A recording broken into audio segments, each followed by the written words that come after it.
This is Emhape Tech with new video.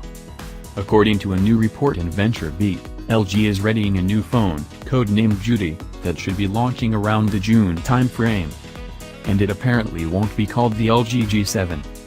While the Galaxy S9 will reportedly start with a 5.8-inch screen and the S9 Plus will likely sport a 6.2-inch panel, the new LG handset is said to sport a 6.1-inch, 18:9 full vision display. But it's not just about the size. VentureBeat reports that we should expect a new MLCD Plus panel instead of an OLED screen. What are the benefits of this tech? Apparently, a searingly bright 800 nits. At the same time, the screen should consume 35% power. This added efficiency would be key, as we've found that both the LG V30 and LG G6 fell down on battery life versus the competition.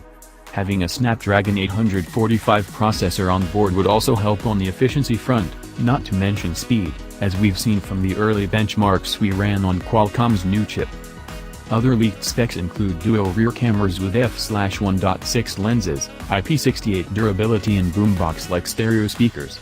The only bummer seems to be a rumored 4GB of RAM, but that can certainly change between now and June. Stay tuned to Emhape Tech channel for all the latest rumors on LG's would-be Galaxy S9 killer. Thank you for watching. For more videos like this, please subscribe my channel. See you in next video. We'll be right back.